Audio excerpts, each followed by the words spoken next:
A flight crew tried to restrain a black CEO while he was caring for his family, but the situation quickly turned, and the crew faced consequences that changed their future.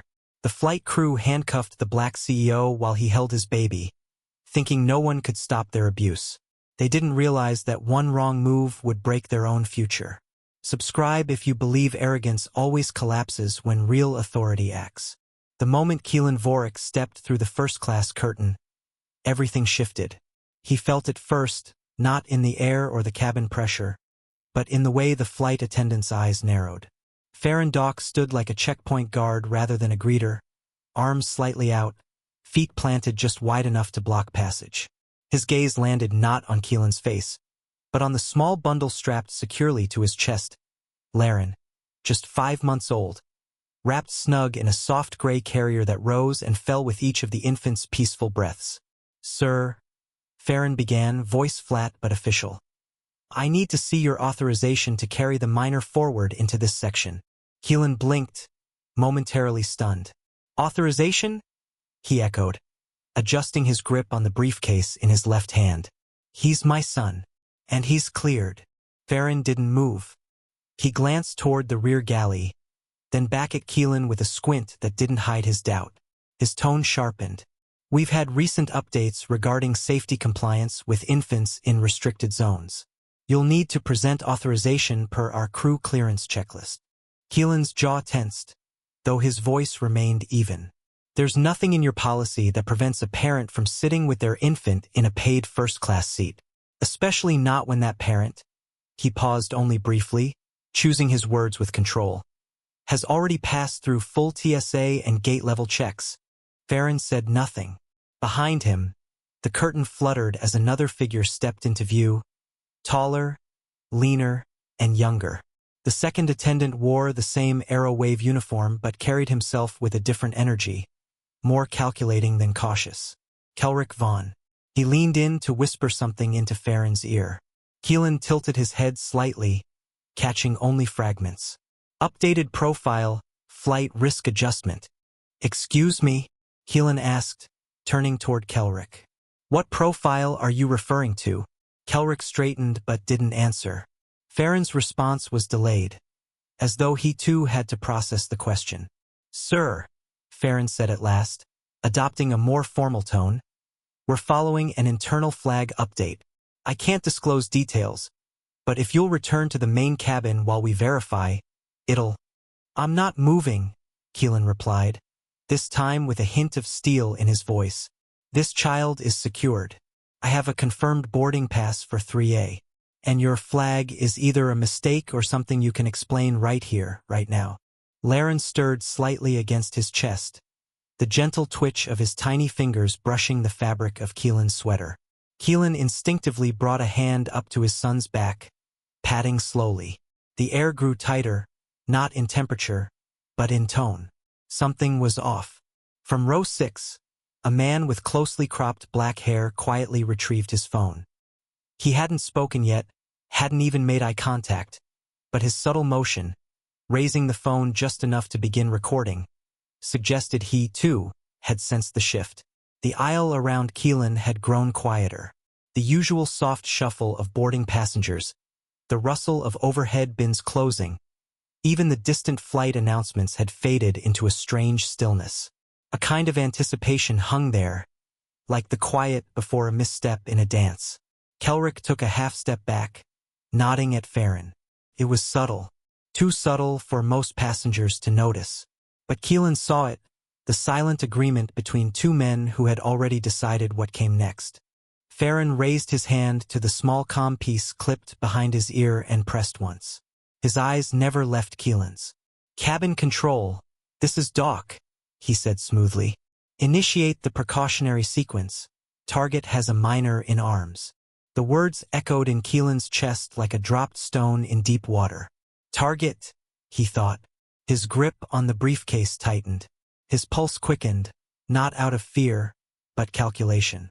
Something had already been set in motion, and he wasn't just a passenger anymore. He was a variable in a protocol he hadn't authored.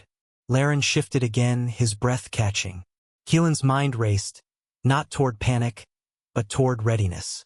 He had been in rooms with billion-dollar decisions. He had debated law, ethics, and AI with senators and engineers. But never had he stood between a child's heartbeat and the tip of a trigger buried in someone else's protocol. As Ferrin lowered his hand from the earpiece, Kelrick began walking toward the front galley, his pace precise, rehearsed. Kylen didn't follow him. He didn't move. He simply adjusted the carrier strap across his chest and whispered softly to Laren, "You're all right, son. We're not giving ground." The man from row 6 slowly tilted his phone for a better angle. The light from the screen glowed faintly, capturing Ferrin's tightened jaw, Kylen's steady hands, and the dark curtain that now felt more like a threshold than a fabric divide. Whatever was coming next wasn't just about seating or policy. It was about control, about the system testing how far it could go under the name of safety. And the last words in that moment, the ones that would later echo in courtroom transcripts, ethics panels, and training modules across the country, were calm, direct, and spoken into a radio by a man who had no idea what kind of fall he was setting into motion. And then Ferrin calmly radioed, "Initiate the precautionary sequence. Target has a minor in arms." Duran Vale stepped into the cabin with heavy boots that didn't match the uniform of any known air marshal. His presence alone shifted the mood. Tall, broad-shouldered, and expressionless behind a slate-gray badge stamped Verimax Sentry Group. He moved without hesitation.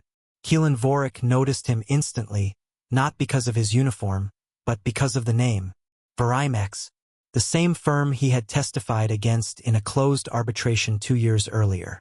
The same firm flagged for vague escalation tactics and behavioral profiling under the guise of safety. Duran didn't glance at any other passenger. He walked straight to seat 3A, where Kylen sat buckled in with 5-month-old Laren asleep against his chest in a secure harness. The moment Duran reached the seat row, the forward motion of the taxiing plane made everything feel heavier, slower, as if the gravity of the moment itself deepened. "Sir," Duran said without introduction, his voice formal but tight, "I need you to step out of the first-class section for compliance verification." Kylen turned his head slowly. His voice was quiet but firm. "I'm seated." "I'm holding an infant, and I'm not moving." Duran didn't blink. "This will only take a moment." Laren stirred faintly. His small hand clutched a fold of Kylen's sweater. The hum of the aircraft's engines underscored the rising tension like a string pulled taut. "I said I'm not moving," Kylen repeated. "This child is safe." "I'm buckled." "There is no compliance breach." Behind Duran, Ferrin Dalk reappeared, hovering like a shadow behind a decision he had already made. He raised his voice earlier, Ferrin announced toward the cabin, though his tone sounded rehearsed, manufactured. "We're following Section 6B. Several passengers turned their heads. No one had heard Kylen raise his voice. In fact, the only thing that had cut the air earlier was Ferrin's question about authorization to carry a minor. A question still echoing in Kylen's mind for how absurd and targeted it had been. Kylen's heart thudded louder than the engine now. The surreal weight of it settled like a fog.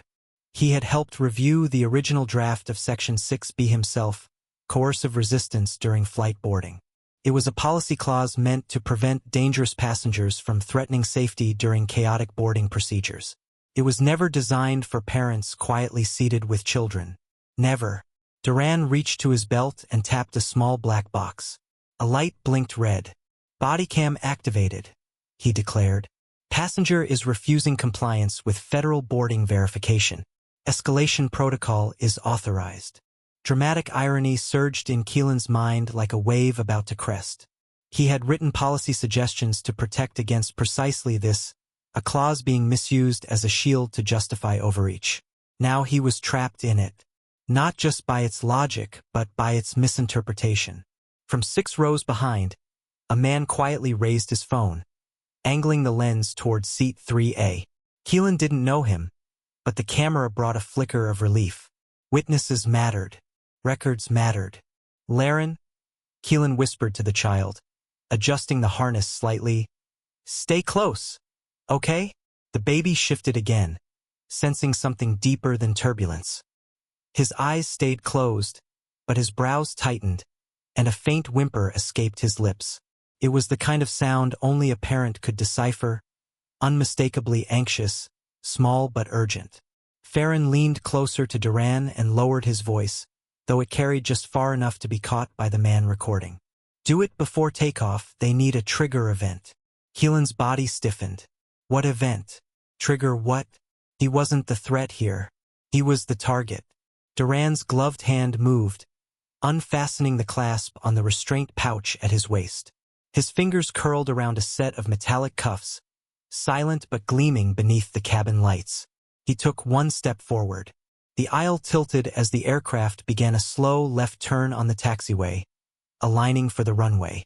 Kylen's voice dropped into a whisper meant only for Laren. They think we're just a number, son. But in the silence that followed, Duran's arm rose, the cuffs catching the overhead light. The man in row 6 began to stand. Kylen gripped the armrest tighter, calculating his next move, heart pounding but mind sharper than ever. His instincts, legal, paternal, human, screamed in unison. And Duran reached for the cuffs. Duran's hand clamped around Kylen's wrist so suddenly that several passengers gasped before they even understood what they were seeing. The force of the yank twisted Kylen's shoulder backward at an unnatural angle. Pain shot through him like a bolt of electricity, sharp enough to make his breath catch. Laren, pressed securely to his chest in the harness, let out a sudden, piercing cry, high, frightened, and raw. The sound cut through the cabin louder than anything else, louder than the clatter of carts or the low hum of the aircraft's engines preparing for takeoff. Kylen tried to pivot, to shield his son, but Duran was already pulling a metallic restraint from his belt with his free hand. The silver flash glinted beneath the overhead lights, cold, wrong, out of place against the soft fabric of the infant carrier. Kylen felt the metal clamp tighten around his right wrist, locking him in place. The sensation was humiliating, but worse was the awareness of Laren pressed between them, small and vulnerable. A man seated a few rows behind shouted, "He's holding a baby!" His voice cracked with disbelief. Another man added, "Are you insane?" His face was flushed, his hands gripping the headrest in front of him as he half stood. Voices rose throughout the cabin, confusion, horror, anger. Ferrin raised his hands as if conducting an orchestra no one wanted to follow. "Please remain seated. This is a safety procedure," he barked, his tone forcefully calm, though his tense jaw betrayed his nerves. Kylen felt his pulse thudding in his ears. His focus narrowed. Protect Laren, keep him close, minimize movement. He tried to steady his breathing as Duran reached for his free wrist, but the baby shifted in the harness, unsettled by the noise and tension. That small movement changed everything. Kylen's center of balance shifted slightly to the right. Duran pulled harder than necessary, trying to force the second cuff into place. Kylen opened his mouth to warn him, to say something, anything, but the moment passed too quickly. His foot slipped on the narrow aisle ridge, the same ridge meant to guide carts safely. It became a trap. His weight swung off-center. Instinct took over. He twisted his torso as he fell, turning deliberately onto his side so his body took the full force of the impact. The movement was clumsy, desperate, but it saved Laren from a direct blow. Still, the jolt rocked the baby violently. Kylen heard the thud of his own body hitting the thin carpet, then a sharper impact as his forehead struck the metal edge of a nearby seat arm. Bright pain blossomed across his skull. Laren's cry sharpened, a sound of pure distress that pierced every heart in the cabin. Passengers shot out of their seats despite the warnings. Some grabbed overhead handles to balance themselves. Others rushed into the aisle. A man from row 6, tall, quick-moving, darted forward, his phone already in hand. "Back off him!"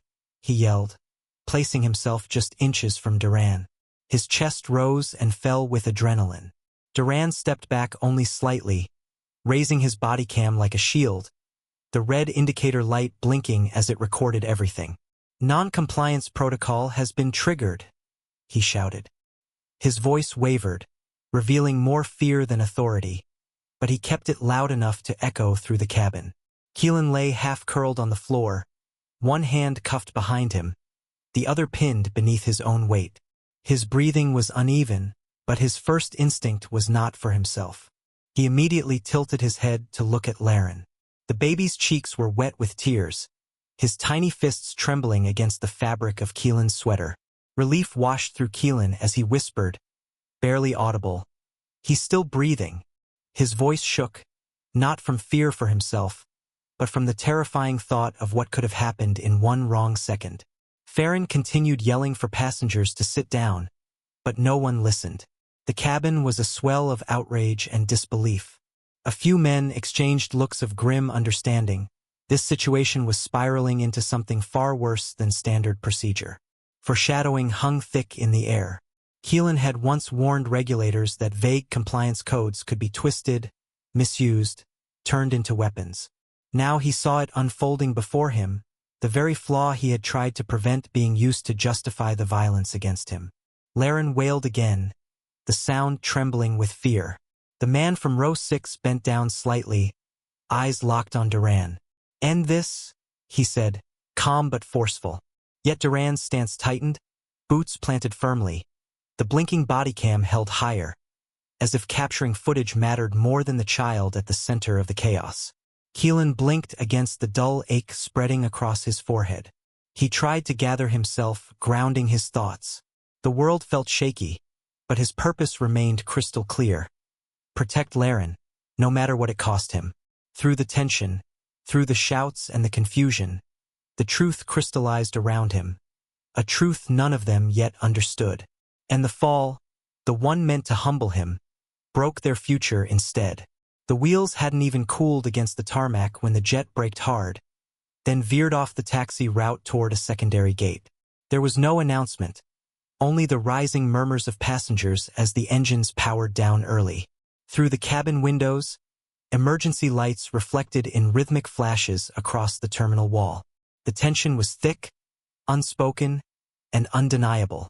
Dr. Kylen Vorrick sat upright in seat 3A, one wrist still cuffed, the metal biting against bone. His breathing was steady, but each inhale carried the weight of restraint and the rage he refused to release. In his arms, Laren whimpered. The baby's soft body curled against his chest harness, warm but trembling. Kylen didn't move. Not yet. Not until someone qualified checked his son. The front door opened. Medical personnel stepped into the jet bridge, 2 paramedics and, behind them, a gate officer with a notepad. Their movements were brisk and professional. One medic crouched beside Kylen, voice measured. "Sir, we're here to help. Are you injured?" Kylen shook his head, chin lowering. "He is my only concern," he said, nodding toward Laren. "Get a pediatric specialist.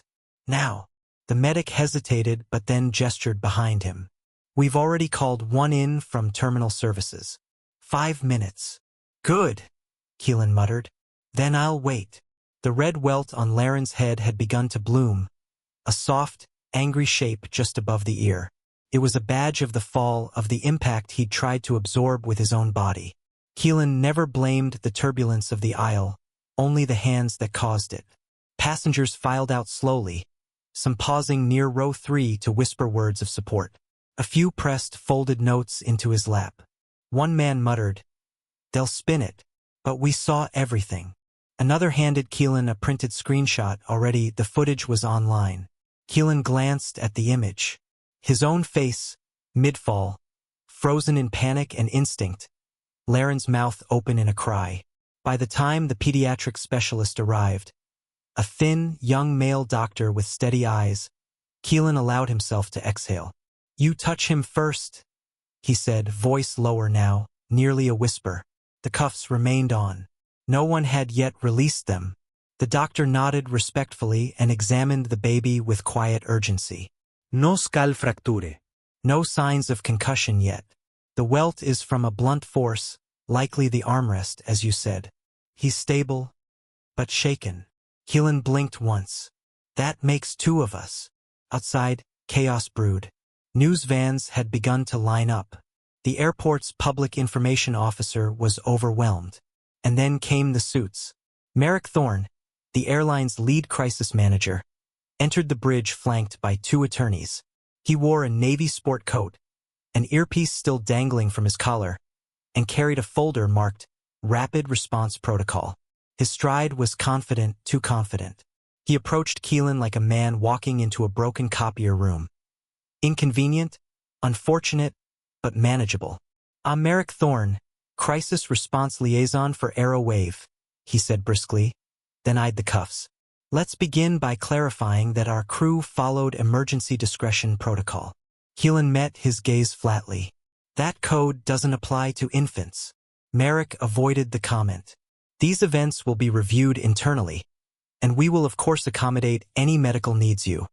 "I need the federal ethics liaison assigned to this airport," Kylen cut in. "Immediately." Merrick's smile faded slightly.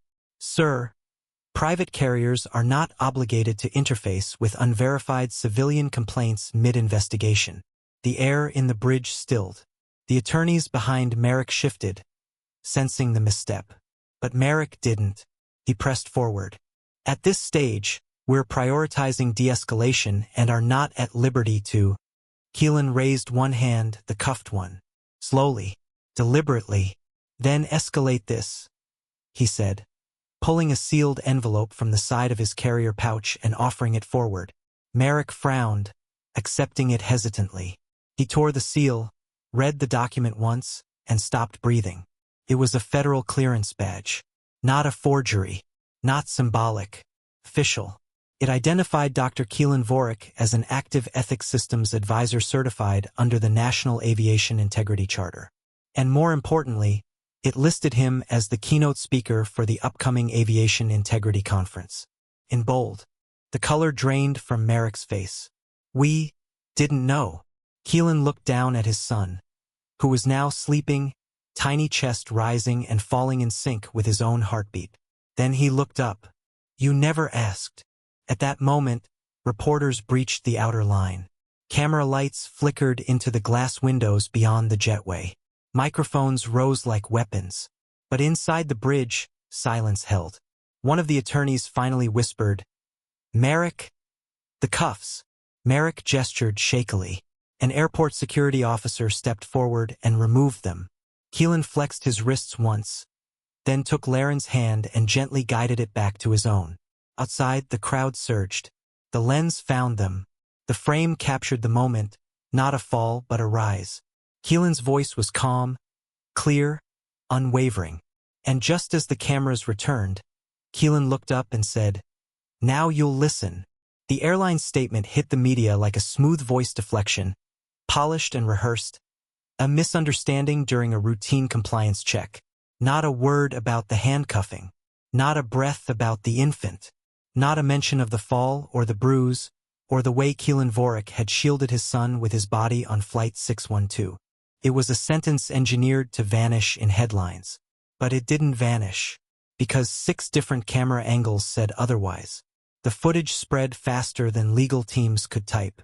In every clip, Kylen was visible, restrained, confused, calm even as his wrist was twisted behind him, even as his son Laren sobbed against his chest. One clip caught the sound of a passenger shouting, "You're cuffing a man holding a baby." Another showed Kylen murmuring something soft through clenched pain. "He's still breathing." Public outrage didn't need narration. It only needed the truth, and the truth, at last, had a frame rate. Kylen didn't give interviews with a title beneath his name. No doutor Nucio. Just a man with a soft voice and a sharper silence. He stood beside a pediatric trauma report, not a press podium. He spoke only when asked, and when he did, he never blamed, only explained. His face held the restraint the crew had lacked. But something else simmered underneath. Precision. Every word was chosen. Every pause was purposeful. It wasn't revenge that shaped him. It was architecture. He was building something. 2 days passed. Then came the break. The whistleblower emerged not with a face, but a file, an encrypted drive, delivered anonymously to a reporter, then uploaded in fragments to an independent oversight site. The source was confirmed. The passenger in row 6, the one who had filmed, the one who had shouted. The man had done more than record. He had retrieved internal documents, screenshots, and deployment logs from a predictive threat system known as Project Verticore. The files named Duran Vale, 3 other flights, 3 prior incidents flagged for excessive force. In each one, Duran's name appeared in post-flight reports under a vague heading, Behavioral Resolution Officer Engaged Escalation Protocol.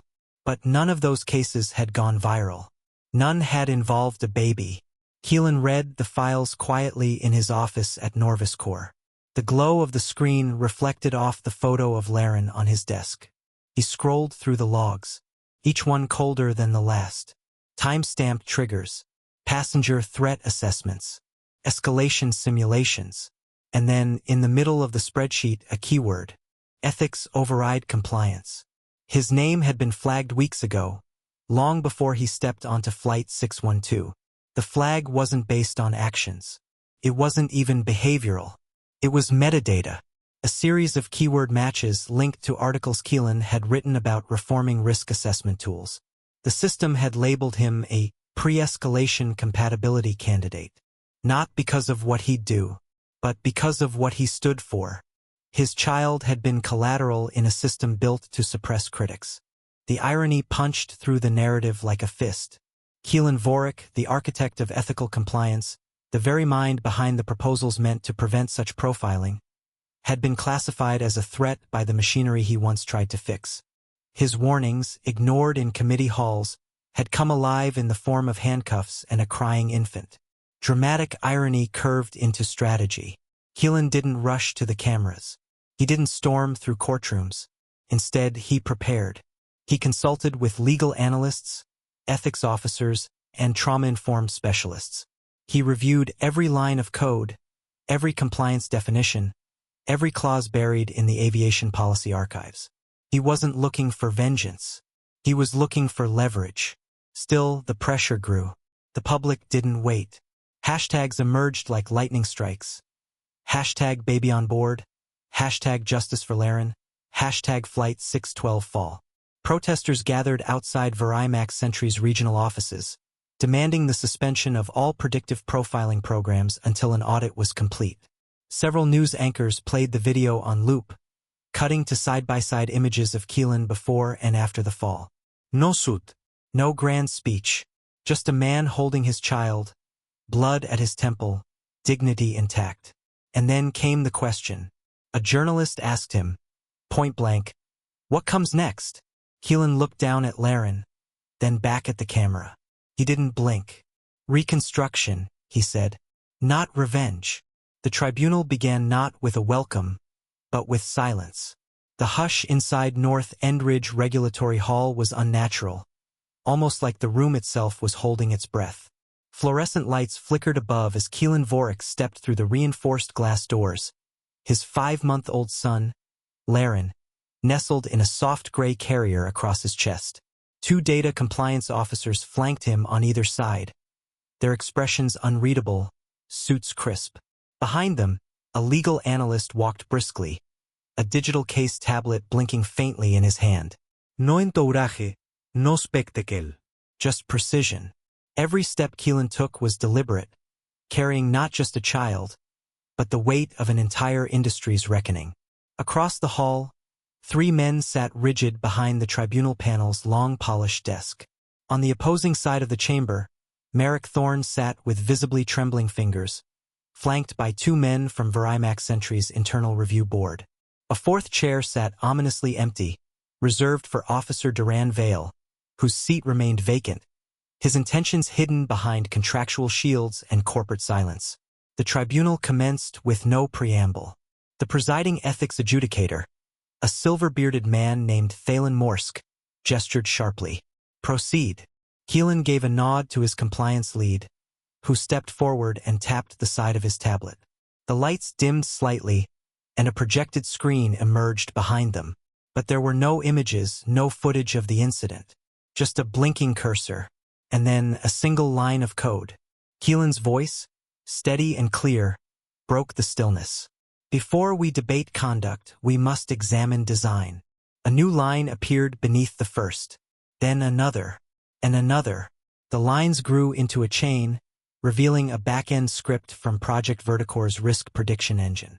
Each row included cryptic variables, labels like P-comp, trigger weight, and most chillingly, flag.minor press. As Kylen narrated, he explained that the engine didn't detect danger. It preloaded it based on a passenger's metadata, previous digital mentions, and loosely associated keywords. My compliance article, Kylen said, eyes narrowed. The one challenging coercive boarding language was parsed as hostile semantic override. That article, indexed improperly by Verimax's machine logic, flagged me as compatible with escalation.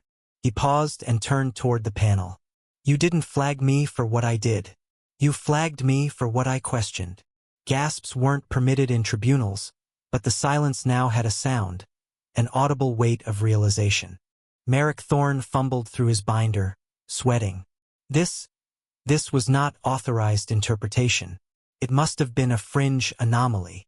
No, Kylen countered, his voice calm but cutting. This was architecture behaving as built. You fed it flawed principles and gave it clearance to act. Thalen Morsk looked up from his monitor. Was Officer Vale instructed directly? Kylen's analyst stepped forward again and tapped the screen. An encrypted message log unfolded, fragmented but damning. One entry, timestamped 20 minutes before boarding, included the phrase, "Initiate PC scan on Vorrick ID. Ensure escalation vector includes minor present." The room turned cold. Suddenly, the side door creaked open. Duran Vale entered, still in partial uniform, eyes sunken, jaw tight. A tribunal staffer offered him a seat. Vale nodded once to the panel but never looked at Kylen. When asked to testify, he invoked third-party contractor protections under Aviation Security Clause 14D. Silence. Then denial. Then silence again. Kylen didn't flinch. Instead, he signaled his final move. From the breast pocket of his coat, he produced a folded envelope and placed it gently on the evidence table. This, he said, is not an accusation. It's a shareholder disclosure. Inside the envelope were investor documents, records confirming that Norvis Core Technologies, under an earlier venture diversification strategy, had acquired a 2.3% silent equity share in Trevorn Data Systems, the very parent company of Verimax Sentry. Merrick's face drained of color. The tribunal members sat stunned. Kylen walked forward, child still calm against his chest, and laid one palm on the documents. His voice softened, not bitter, but resolved. By clause of equity rights and confirmed oversight misalignment, I hereby move for dissolution of Verimax Sentry's Aviation Compliance Authority. He paused. The room froze, and with quiet power in his pocket, Kylen whispered, "Then I vote for dissolution." The moment Captain Rovin Hale stepped into the tribunal's reception hall, his breath caught beneath the quiet weight of what he was about to do. The walls hummed with murmurs from press, attorneys, and ethics observers. But none of them knew what he carried, what only he had heard from behind the cockpit door on Flight 612. His steps were slow, deliberate, his uniform crisp but shadowed by guilt. The tribunal had recessed for lunch, and Kylen Vorrick stood near a window, his son Laren cradled against his chest, asleep. For a moment Rovin hesitated, but then the infant shifted, emitting a tiny exhale, and something in Rovin's resolve solidified. He approached. "Dr. Vorrick," Rovin said, voice low. Kylen turned calmly, eyes tired but alert. He gave no expression of judgment, only recognition. "Captain Hale." Rovin paused, then held out a sealed envelope. "This is from my personal recorder. Internal comms from Flight 612. The official logs. They don't include what I heard." Kylen took it with one hand, Laren still resting peacefully against his sweater. "Why now?" he asked gently. "Because silence never keeps its shape," Rovin replied, his voice cracking. "It bends until it breaks." Inside the envelope was a transcript and audio file. Cabin crew comms between Ferrin Dalk, Kelrick Vaughn, and Duran Vale. Rovin hadn't been meant to hear it. The cockpit line was supposed to disconnect after final clearance. But a technical glitch kept his panel open for 23 seconds too long. He'd listened as Ferrin said, "Initiate the pre-trigger now." We need him standing with the minor for effect. Kelrick responded, Will the marshal play it cool? Doesn't matter, Ferrin answered. Just get the cuffs on before takeoff. Rovin had sat frozen, hands on the controls, his gut sinking with every word. Regulations prohibited captain intervention unless the aircraft was in active distress. He'd rationalized his silence then, told himself protocol mattered. But seeing Kylen cuffed, hearing that baby scream, had crushed that rationalization into ash. The next day, the tribunal resumed. Kylen's legal team submitted the audio as supplemental evidence. The courtroom's atmosphere shifted instantly. Analysts whispered. Officials blinked. One regulator clutched the edge of his seat. The recording played once, then again louder. Ferrin's voice, calm, calculated, directing a stage play of escalation. Duran's agreement, the mechanical preparation of restraints. The chilling line, he's got the infant up, proceeding. Kylen didn't flinch. Instead, he stood as the playback ended and addressed the panel. I warned years ago that predictive systems without oversight become scripts. They don't adapt. They escalate. You've now heard it for yourself. The fall wasn't an accident. It was engineered. The silence in the chamber was suffocating. Even Merrick Thorne, red-faced and rigid, couldn't deny the implications. Foreshadowing met its brutal payoff. What the world had called a tragic mishap was revealed as orchestrated harm. A test. A scenario. A protocol run using a father and his child as tools. Later, as reporters scrambled outside and legal counsel scrambled inside, Rovin Hale sat in a side hallway alone. His hands trembled slightly. Kylen approached again, this time without his son. You didn't have to come forward, Kylen said. No, Rovin admitted. But I had to live with myself. You changed the arc, Kylen said, not coldly, but with quiet finality. You gave them something undeniable. Rovin swallowed hard. Will you ever forgive them? Kylen looked toward the tribunal doors, where echoes of chaos were still fading into institutional calculation. His gaze then shifted downward, toward the small crease in his shirt where Laren had rested. Only after they reform, he replied. They smirked, confident their actions would go unchallenged, unaware that every second, every witness, and every legal avenue had already been prepared to turn the tables. If you believe cruelty under privilege always folds when skill and strategy collide, hit subscribe now because justice never hesitates. The screen behind Kylen flickered once, then steadied. Rows of executives, engineers, regulators, and journalists leaned forward as the conference room dimmed. The title at the top of the display read, The Reverse Audit. No warm-up, no small talk. Kylen Vorrick, standing beneath the stark white lights of the Aviation Integrity Conference, didn't ease them in. He opened with the number 211. Murmurs stirred. That's the number of passenger incidents flagged by Verimax Sentry's predictive profiling system across 3 domestic airlines over the last 12 months. All reviewed, all verified, all disproportionately targeting one group, Black fathers with children. Gasps echoed around the room. Kylen didn't blink. He wore a fitted black button-down, sleeves rolled to the elbow. Laren, cradled against his chest in a clean gray harness, slept quietly, completely unaware that the room was silent because of him. A regulator in the front row shifted uncomfortably. Another reached for his pen. Kylen tapped his wristband and the screen behind him changed. 6 small video clips appeared, grainy cabin footage from various flights.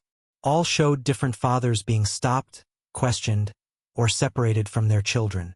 Each video paused at a critical moment. The father's startled face, the child beginning to cry, the uniformed official stepping in. One even showed a man standing silently as an attendant reached for the child's carrier, saying, "Sir, you'll need to come with me." "No profanity," Kylen said, voice calm. "No resistance. No aggression. Just algorithms assigning escalation pathways." The lights shifted again. This time, the display showed a split screen, a color-coded heat map of behavioral tags used by the Verimax protocols. A new term glowed in red, Behavioral marker. Prolonged eye contact during boarding, code E17C. Kylen turned. According to this code, looking at an attendant longer than 3 seconds, while holding a child, is marked as a potential sign of control assertion. That was justification enough to mark these men for pre-escalation review. Tension grew. He stepped closer to the podium and adjusted Laren's harness with one hand. The boy stirred but didn't wake. Dramatic irony coiled in the room. Many present had once praised Vorrick's sentry's efficiency. Some had even approved the initial rollout of their systems. Kylen had warned them. His papers on ethics-based compliance thresholds had circulated, but dismissed as too cautious for real-world aviation. Now, they watched as the cost of their dismissal took human form in the crook of his arm. But Kylen wasn't done. "I was flagged," he said, "for writing about this exact weakness in an ethics proposal. My name matched a keyword string, override protocol ethics critique. That's it. Not my conduct. Not my flight history. Just that line. And when I boarded Flight 612, the system didn't see a father. It saw a test subject." His voice cracked, but only for a breath. The room was utterly still. Then, from a side table, Kylen picked up a small band, no larger than a watch.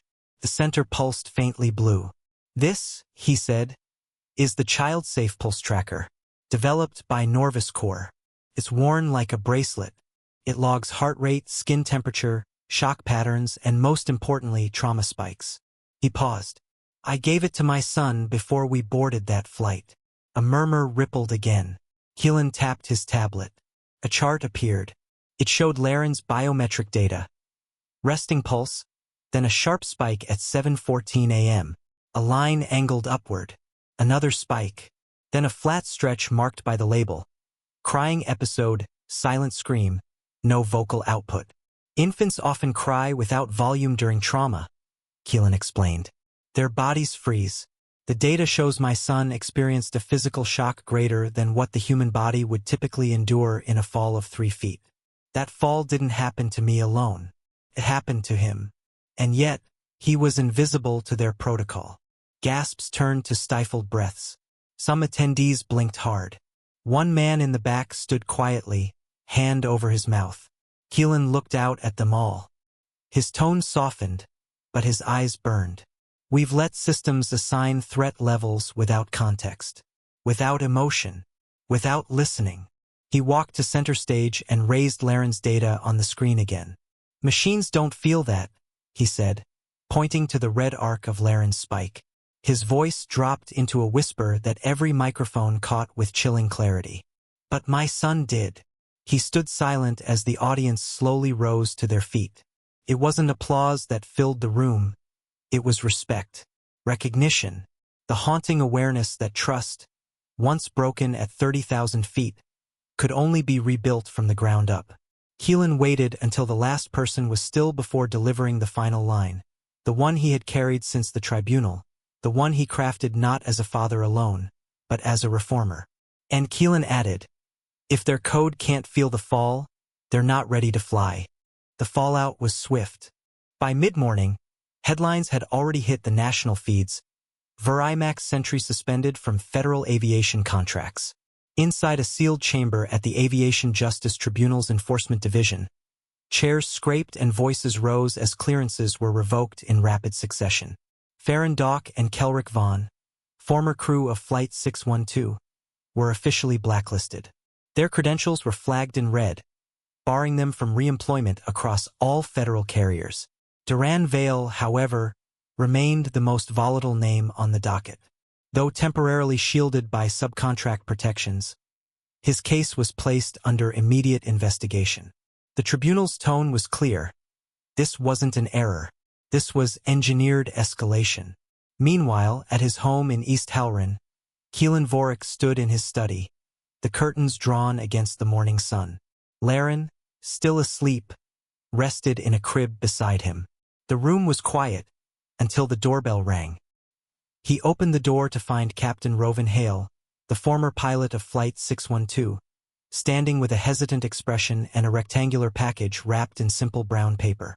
"I shouldn't be here," Rovin said, his voice low, guilt seeping through his words like slow-moving fog. But I needed you to have this. Kylen didn't speak. He stepped aside. Inside, Rovin placed the package on the dining table, then removed his cap. It's the cabin's forward security feed, the one from above the galley. It wasn't released. It was withheld. Kylen unwrapped it slowly, his fingers steady despite the storm in his chest. A silver flash drive slid into view, labeled only with the flight number and timestamp. He plugged it into his monitor without a word. The footage loaded instantly, angle clean, timestamp steady, audio active. The camera showed the exact moment Duran Vale approached. But what froze Kylen's breath was what happened just seconds before. Ferrin Dalk stood at the edge of the first-class curtain, glancing down at his wrist. A device, thin, almost like a smartwatch, lit up. He tapped it. A message appeared. The screen paused. Kylen leaned in. Rovin whispered behind him, reading aloud, "Test escalation sequence. Target verified by ID trace. Initiate with miner in view." The words sliced deeper than any insult or protocol ever had. Kylen stepped back. The implications detonated in his mind. His boarding pass hadn't just confirmed his presence. It had activated a trigger. Ferrin hadn't acted on instinct. He had received a command. Not because Kylen raised his voice, not because Laren had cried, not because there was any safety issue, but because the system had traced his ID, connected it to a flagged keyword, and sent instructions. He hadn't been targeted for what he did, but for who he was. He turned to Rovin, who looked ashamed, his hands wringing the edge of his cap. "I saw the message flash. I didn't know what it meant. I was told not to interfere." I'm sorry. "Truly." Kylen nodded slowly.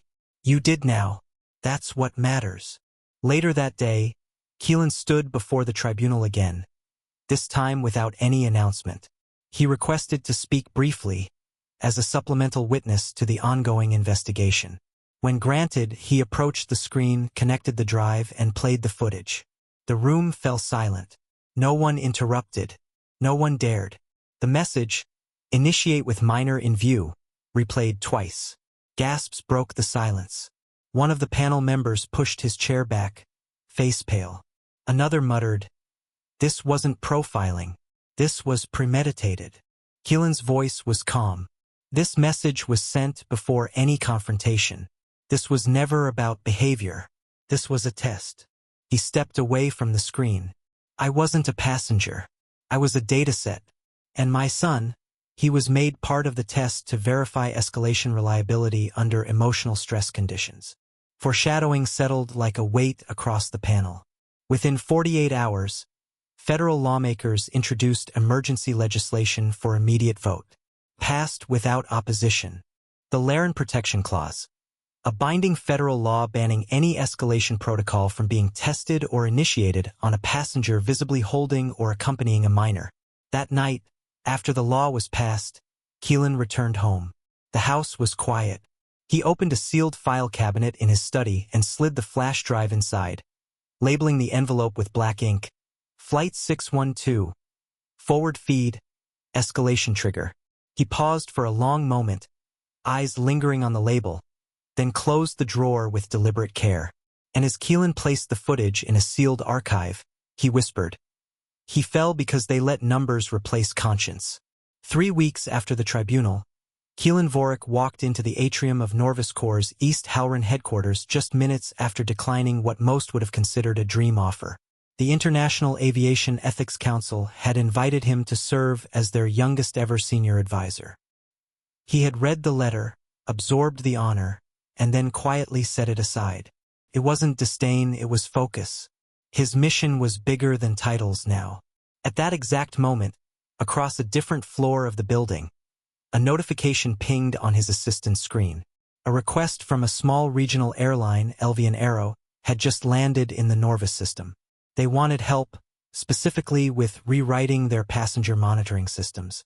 Kylen read the message twice. Elvian had once been a partner of Verimax Sentry, but unlike others, they hadn't waited for a lawsuit to knock. This was voluntary. This was different. By noon, a video conference was arranged. The Elvian team, led by Director Solon Vorrick, appeared visibly tense on screen. Vorrick, a tall man with gray at his temples and hesitation in his voice, started the call by saying, "We made a mistake aligning with Verimax. We didn't understand how deep it went. We'd like your help, if you're willing." Kylen studied the man's face before responding. "I'll help," he said slowly. "But on one condition." Vorrick straightened. "Name it. That your protocols be rebuilt not from a liability standpoint, but from the perspective of the most vulnerable person on board. A child." There was a silence on the call that felt heavier than any policy manual. Vorrick nodded. "Understood. We'll clear the decks." The next day, Kylen arrived at Elvian's headquarters with Laren nestled against his chest, fast asleep in the harness that had once been gripped in panic. The building was modest, glass panels, brushed steel framing, regional banners fluttering in the light breeze. But Kylen wasn't looking at the architecture. He was listening to tone, how the employees greeted each other, whether the security guard made eye contact, whether anyone stared too long at Laren. He was watching the system before reading its code. Inside the first meeting room, the Elvian tech team presented what they thought were minor tweaks. Kylen barely glanced at them before pushing the documents aside. "Show me your initial passenger flagging interface." A hesitant engineer named Havin pulled it up. The display looked eerily familiar: percentage bars, keyword triggers, color-coded escalation paths. All variations of a system Kylen had once warned would fail. "Turn off the overlays," Kylen instructed. Havin hesitated. "Sir, the overlays. All of them. I want to see what the system thinks of me. Right now." With a few keystrokes, the screen flashed and reloaded. A silent tension overtook the room. The display blinked red. High sensitivity risk. Unknown child companion. Possible credential spoof. Laren stirred in his sleep, as if sensing the judgment coded into numbers. Kylen leaned forward. "Do you see the problem?" Havin nodded, swallowing hard. "It thinks you're trying to bypass boarding verification. It doesn't recognize parental markers." "No," Kylen said calmly. "It doesn't recognize dignity." He stood, pacing slowly. "You didn't build a safety system. You built a suspicion engine. And because you started from the wrong reference point, every deviation became a threat instead of a context." The room remained quiet. Kylen continued, "You're not alone in that. But you reached out. That's where things change." Over the next week, Kylen and his team from Norvis Corps began what they called a code empathy realignment.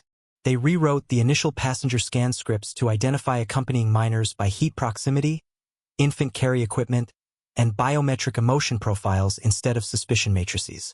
Any flag that tripped because of silence, stillness, or protective gestures now required human review, not machine override. Foreshadowing stirred beneath the technical upgrades. This was a test run for something far bigger. On the 8th day, Kylen walked through the main Elvian terminal with Laren in tow. No escorts.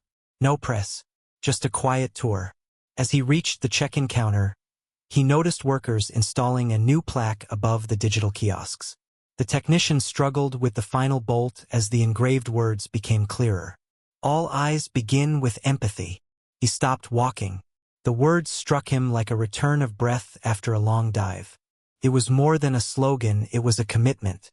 It was the rewrite of every moment that had once gone wrong. Laren cooed gently, his eyes wide as he reached toward the reflection in the polished counter. A voice behind Kylen spoke up. It was Solon Vorrick, holding a rolled blueprint. "It's not everything, but it's a start." Kylen nodded without turning around, his eyes still on the plaque. "They built walls around data," he murmured. "We're building windows through it." He adjusted Laren's harness slightly and stepped back for a full view of the engraving. And Kylen, reading those words with Laren in his arms, said, "That's the gate they should have guarded." The boardroom felt colder than usual. Kylen Vorrick sat at the far end of a long obsidian table inside Norvis Corps' executive conference suite. The skyline of North Endridge stretched behind the floor-to-ceiling glass windows, yet he didn't glance once at the city. His fingers were steepled in front of him, his posture relaxed but unreadable. Across from him sat 3 senior executives from Ferrin Technologies, the largest aviation software conglomerate in the Western Hemisphere. Their lead negotiator, Damon Veller, leaned forward slightly, his voice smooth and confident. "We're prepared to offer $2.4 billion. Full asset absorption. Your team, if they choose, can remain under the Ferrin banner with elevated executive status. This isn't just a purchase, Dr. Vorrick. It's a unification of missions." Kylen didn't blink.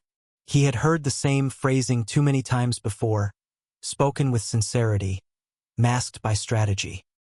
His silence stretched long enough for Damon to glance nervously at his colleague. A projection screen behind them still displayed the offer summary. Numbers, valuations, incentive packages, global expansion charts. None of it moved Kylen. His eyes stayed fixed on the polished wood of the table, as if searching for an imperfection. "You know why you're here," Kylen finally said, his voice steady. "You want the ethics engine because it's the only one not built to be bought." Damon shifted uncomfortably. "We want to scale your reach.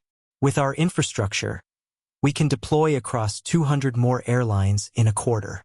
Kylen rose slowly, smoothing the cuff of his sleeve. "That's not reach. That's replication."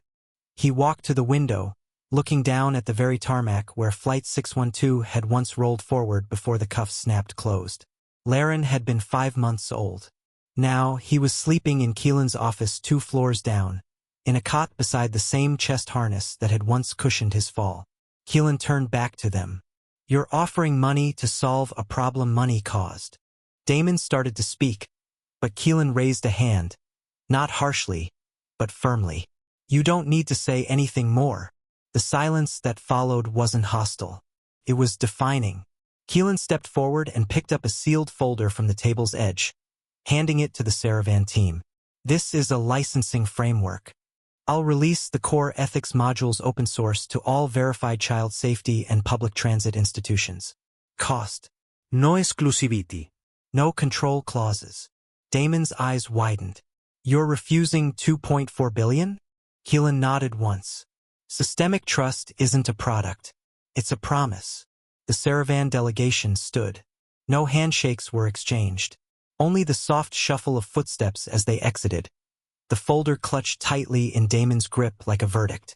Later that evening, as the sun dipped behind the North Endridge skyline, Kylen stepped onto a small elevated platform beside a covered sign at Terminal G's south wing. A modest crowd had gathered, airport personnel, data science interns, and several federal advisors. At his side stood a modest banner waiting to be unveiled. This was where it had happened, where Ferrin Dalk's voice had crackled over the comms with chilling detachment, where Duran Vale's hand had reached for steel, and where the trust between traveler and system had shattered. Kylen gestured to a young staffer beside him, who pulled the cord and revealed the new sign in gold lettering. The Vorrick Passenger Integrity Institute, a training facility for ethics-based transit systems. Applause broke gently, not with fanfare, but with reverence. A young trainee in uniform, no older than 20, approached him after the ceremony. He was nervous, clutching a notepad, his name tag slightly crooked. "Sir," the young man began, "how do we make sure we never become the reason a child cries?" Kylen looked at him fully.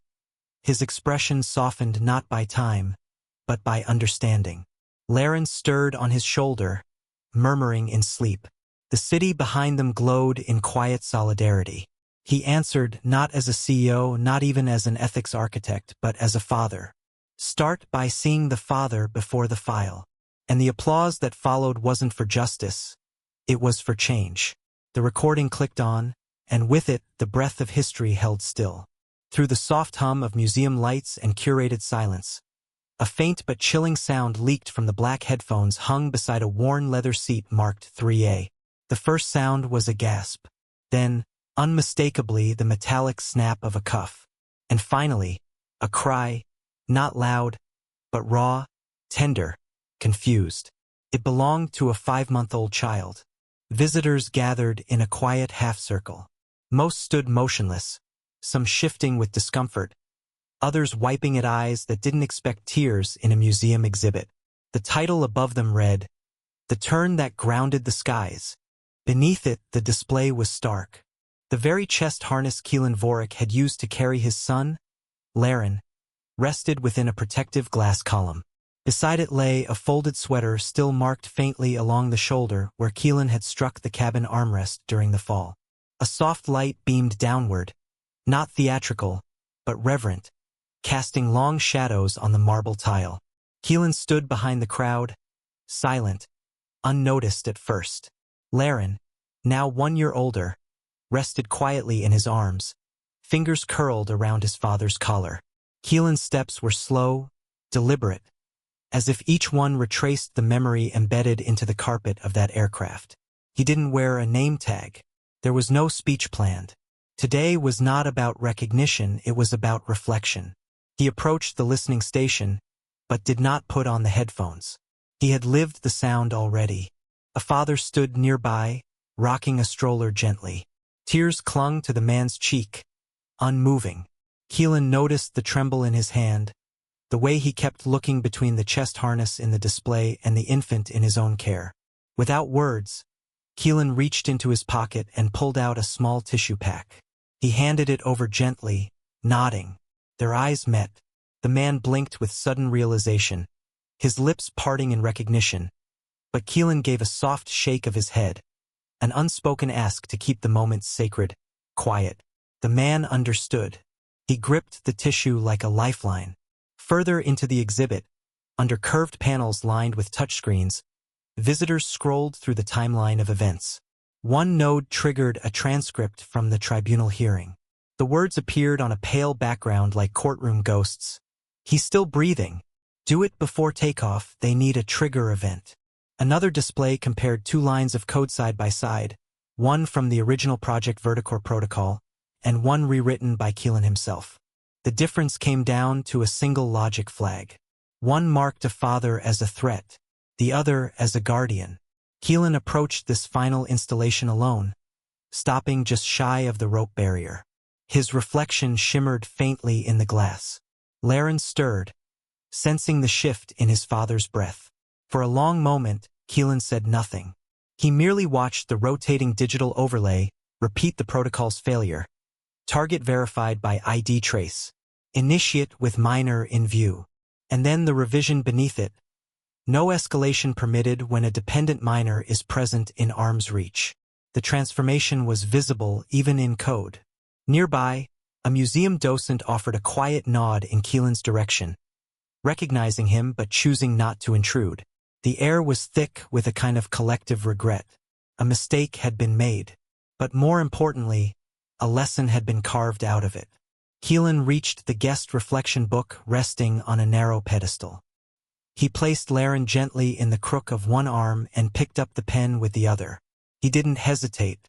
On the open page, amidst earlier notes of sorrow, apology, and outrage, he wrote something different. "Let this seat remain empty until conscience takes it." He closed the book softly and stepped back. One final plaque awaited just beyond the exhibit's exit corridor, etched into brushed steel, bolted into the wall. Visitors often missed it, too eager to return to the comfort of the gift shop or the terminal beyond. But Kylen paused before it. The lighting above was softer here, warmer. It illuminated a single sentence with no attribution, no footnote, no branding. The baby was not the anomaly. The system was.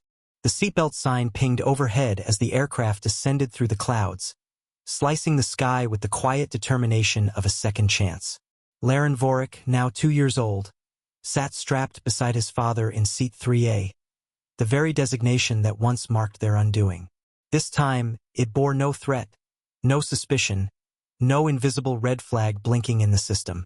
This time, the system had been rewritten. The overhead screens flickered, and a gentle voice echoed through the cabin. "Welcome aboard Elvian Aero Flight 127, operating under the Laren Vorrick Compliance Trust Standard." A soft murmur swept through the rows, some passengers glancing up, others nodding without fully understanding the weight behind the name. But in 3A, Kylen Vorrick felt the significance in every syllable. His fingers instinctively reached for Laren's small hand, which was gripping a foam airplane toy with quiet curiosity. The screen faded to black and reopened to a short welcome video. Kylen appeared on the monitor not as a victim, not as a CEO, but as a voice of conscience. He wore no suit, just the same gray sweater from that morning 2 years ago. Trust, his recorded self began, is not built by code alone. It is earned by conscience, tested by clarity, and measured by how we care for the most vulnerable among us. In that moment, Kylen didn't look at the screen. He looked at Laren, who had begun humming softly, tapping his toy plane against the armrest. His son didn't remember the fall. He didn't remember the cold restraints, the bruise on Kylen's forehead, or the way silence once followed them like an accusation. And that, Kylen thought, was the point. Outside the window, the clouds rolled by in layers of white and gold. Inside the cabin, quiet prevailed. A male flight attendant, older, composed, paused near them and gave a small nod. "Mr. Vorrick," he said respectfully, "it's an honor to have you and your son with us." No overcorrección. No performance, just acknowledgement. Kylen nodded in return. But not all echoes had faded. Ferrin Dalk had vanished from flight service entirely. Now assigned to a remote ground-based data entry facility in a satellite office, his job involved reviewing cargo logs and scanning barcode discrepancies. Far from passengers, far from trust. Duran Vale, on the other hand, had been formally banned from aviation services after the tribunal's findings. Rumors suggested he had joined a private intelligence contractor overseas, but nothing confirmed. Kylen had chosen not to pursue him, not because he forgave, but because he had found a deeper mission. Retribution was too small for the work ahead. The captain's voice broke through the calm. "We are now cruising at 32,000 feet. Expected arrival on time. We thank you again for flying with Elvian Arrow." Kylen tilted his head back. He could feel the shift not just in altitude but in atmosphere. There were no unseen eyes watching Laren this time. No scanners parsing his intent. No database labeling him for protocol triggers. Laren tugged on Kylen's sleeve. "Are we in the sky now?" he asked. Kylen smiled and whispered, "Yes, son, and we're staying up this time." A few rows back, a man opened a laptop and began reading a white paper titled Ethics by Design. Child-First Protocols in Predictive Systems. Another passenger nearby noticed the logo of Norvis Core glowing faintly on the back of the tablet and leaned forward. "Did you hear about the Vorrick thing?" he whispered. "Yeah, I think that's the guy." None of them approached. None interrupted. They just existed in the safe air he'd carved out, knowingly or not, by refusing to be silent. As the aircraft began its descent toward Norwin Hollow International, the lead attendant made one final announcement. His voice was steady, measured, proud. "This flight operates under the Laren Vorrick Compliance Trust standard." There was no applause, just a quiet round of clapping. Gentle, human, sincere. Kylen closed his laptop, turned to his son, and kissed the top of his curly hair. The weight in his chest, years of burden, litigation, reform, and memory, finally softened. Laren leaned into him without a word, toy airplane resting on his chest like a badge. They were homeward bound, and for the first time in years, the sky didn't feel like a threat. It felt like something they had earned. And somewhere in the back row, Kylen closed his laptop, kissed his son's head, and whispered, "We didn't land. We lifted everything." The CEO's fall was controlled, but the consequences were devastating for the crew. Their careers and reputations shattered instantly. If you believe real authority protects the innocent and enforces accountability, subscribe now, because justice always lands first.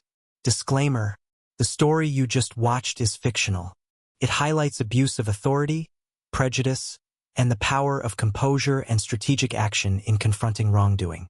Its purpose is to raise awareness, inspire empathy, and encourage conversations about equality, accountability, and protecting every family with dignity and respect.